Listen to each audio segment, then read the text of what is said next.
back to video 6 of our 10. We are over the halfway mark. This is our launch series where we're taking you from having an idea to launching a business. This is one of my least favorite videos, not because of the epicumen we've got here chatting to us today, but because I think it's maybe one of the more scarier concepts to wrap your head around. We're going to be talking all things numbers for this particular video, so hang on to your hats and your calculators and get ready for a super deep dive into how to make those numbers work for you. But you'll see I've got somebody on camera with me here. Steve, welcome to the launch series. Great to have you here. Tell me a little bit about you. Yeah, so I've been an accountant for probably about 12 years now out of school. Started up my own business which focuses on sharper inputs and better outputs. So one of those components being those numbers that we talk about and why they're so crucial. So yeah, launched the business called Acumen.io and that's going well. Wicked. I love it when people dive into professional careers and then identify a problem within that career that they then innovate from and develop their own business. So it's really important that regardless of where you find yourself in school or post-school, keeping your eyes open to opportunities is where great businesses are founded. Before we dig into this important stuff around numbers, Steve, it's probably important for us to touch base on why is it so important to wrap your head around your numbers, even if you're a little bit like me and numbers scare you? Yeah, so I think there's 3 key areas that encapsulates there. And the first one probably being what you're going to need to actually get your business started. So whether that be costs or products or those kind of things. The second is probably, knowing whether your business is sustainable. So once you've got it started, should it keep going? And will it keep going? And how well will that work for you? And the third is probably, the ultimate exit of the business. So whether that is, are we going to sell it and make money out of it, or do we need to hit an eject button and actually pull the brakes and end up the business? Yeah, so I feel like being across your numbers is the best way to make sure that you're getting paid on this journey as well, right? Because often founders forget to pay themselves. Yeah, it's definitely one of the main things that I see is you're busy trying to make money, trying to get that sale or cover those costs, and you forget about yourself and paying yourself. Yeah, so I imagine everybody watching here right now is in it for banking coin. So this is the video to make sure that you can bank coin for your business. Let's start up with startup costs. Like, what are startup costs? Like, what do I need to think about when I'm compiling this stuff? Yeah, so I guess there's going to be a number of different avenues there, but it's really going to be costs that you need to get the business going. So maybe some assistance with developing a business plan, doing a bit of research around that.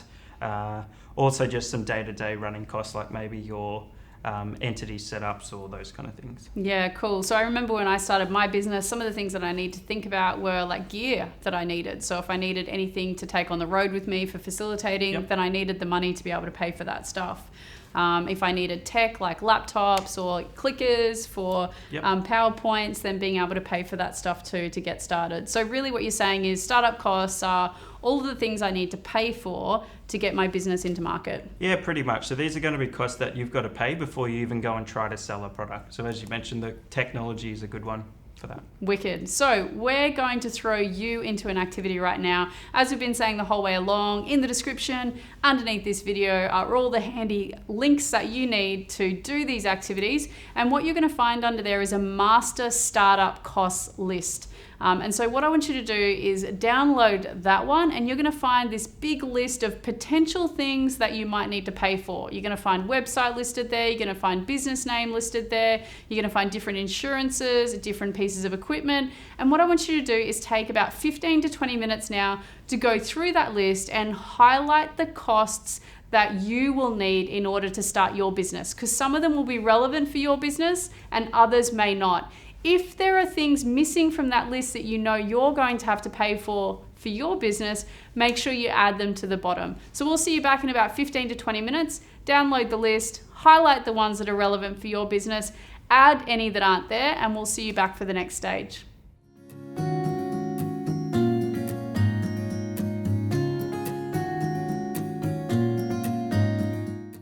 All right, so now that we've sort of unpacked what startup costs are and then what overhead costs are, we're actually going to transfer what we've done on this master list into a spreadsheet. So in the description underneath the video, there's a link for you to download an Excel spreadsheet that looks a little bit like this. And what we're going to do now is in the first column, you're going to list all of the costs. So this might be your website registration, and maybe it's particular shoes that you might need to buy, materials to make your product. If you're car washing, it's probably going to be the stuff that washes the car. It might be buckets and sponges. Everything you need to buy to get started and run your business, you're going to list in the first column. In the second column, you're going to line up the values for those startup costs. So if you've got, for example, a laptop and it costs $1,000, you're going to line that up in the first column because it's a startup cost. However, something like, this stuff that you need to wash cars, for example, that you're going to be buying ongoing, you might need to allocate $100 a year to buying that equipment, in which case you're going to put that in the fourth column. And then at the end, you'll be able to add up all of the costs that are startup costs out of column 2 and all of the costs that are overheads in column 4. We're going to throw you 30 minutes, so download the spreadsheet, take those costs that are from that template that you've highlighted and put them in the first column, put the values in the second column for your startup costs, your overheads in column 4, and we'll see you back in 30 minutes.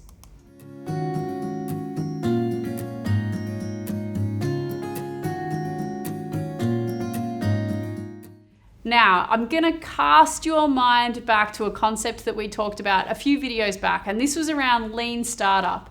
And the whole idea of lean startup is we want to make sure that we're getting out into market as cheaply and quickly as possible.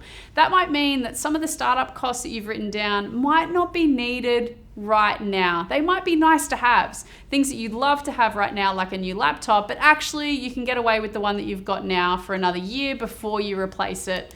So what we're going to do with that spreadsheet you've just filled out is we're going to traffic light those costs so that we can establish which ones are immediate costs and super important, and which ones we can hold off maybe until we're making a little bit more money later. And so we're going to do that by highlighting them in 3 different colors, and you can see them on your screen right now. The stuff that needs to be paid for now and you need to start your business, we're going to highlight in green. These are the costs that we have to pay for in order to get our business up.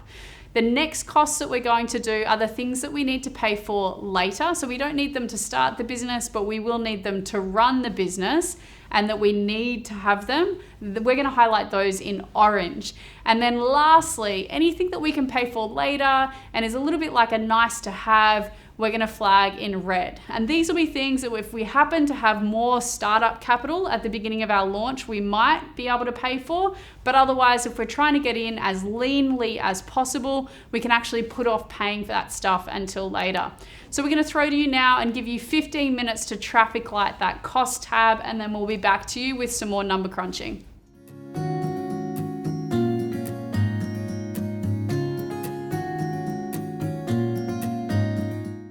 All right, team, now we're at the fun part, which is profit. Because if you're not banking profit, you're not running a business. And so tell me, what is profit? Really, define it for me, Steve. Yeah, so profit is really what you've got left over after paying all your costs and also yourself. And the key thing being also yourself.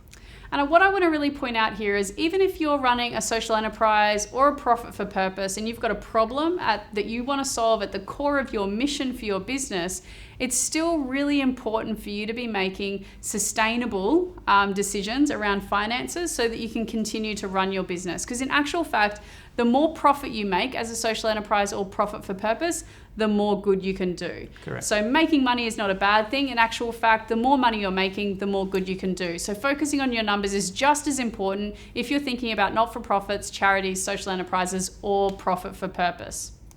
So we're talking about a little bit of an equation to work out your profit. Like, what are we taking away here to work out what that number is? Yeah, so really what we're looking at is what you're going to sell the product for, and then also what it costs to make that product.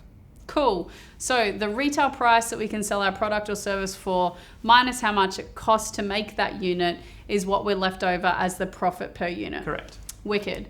So in order to work out what we can sell our product or service for, we actually need to go back to the competitor analysis we did a couple of videos ago.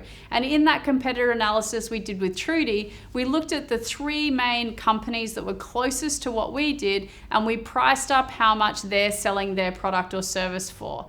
I want you to go back to that competitor analysis and have a think about where you want to pitch your pricing in relation to those other competitors. Being the cheapest is not always the best, because sometimes your customer might think that your product isn't as good if you're cheaper than everyone else. So head back to that competitor analysis, and we want you to decide what the price is that you're going to be selling your product or service for. We're going to give you 7 minutes to do that.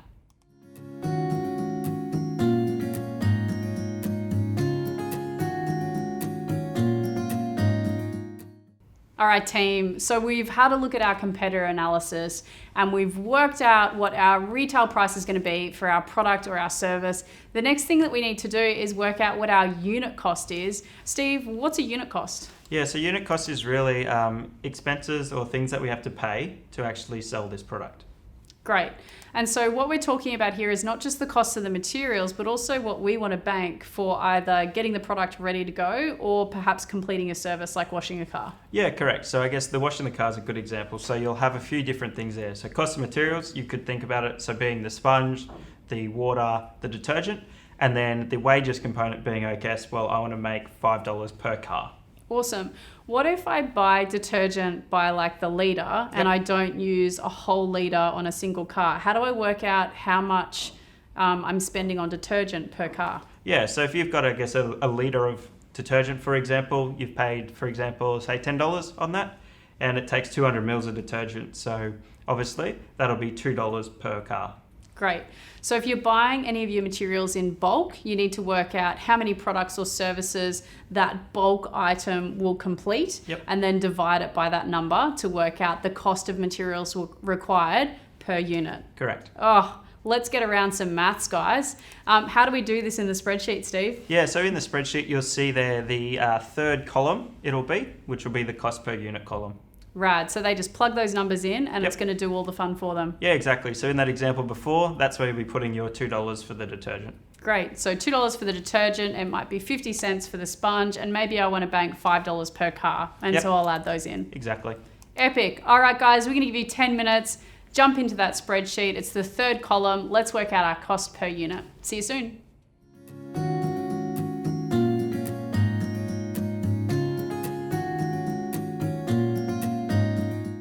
All right, Steve, we've done some number crunching. We've looked at our recommended retail price, so what we're going to sell our product or service for. We've looked at our cost per unit, including how much we want to bank actually for our time in either selling that product or that service. We now need to work out our profit per unit. How do we go about doing that? We've got a slightly different tab to look at for this. Yeah, correct. So we're looking at the viability analysis tab now. So as part of this tab, it's going to work out how much our profit is we're going to make, and then also how many units we'll need to sell to do so. Wicked. So jump into that second tab, which is around viability, and plug in your recommended retail price and your unit price in, and you should be able to work out what your profit per unit is. We're going to give you about 15 minutes because in doing so, we also want you to work out how many units you need to sell in order to cover your costs. How exactly do we do that part? Yeah, so really what we're looking to do there is we're covering then the overhead costs that we were speaking about previously. So that's that example of the mobile phone expense. So the spreadsheet will work all that out for you. All you need to do on that viability analysis tab is put in your sales price and it'll calculate the rest for you. Oh, magic. All right, team, 15 minutes, fill out those numbers and we'll be back with you soon.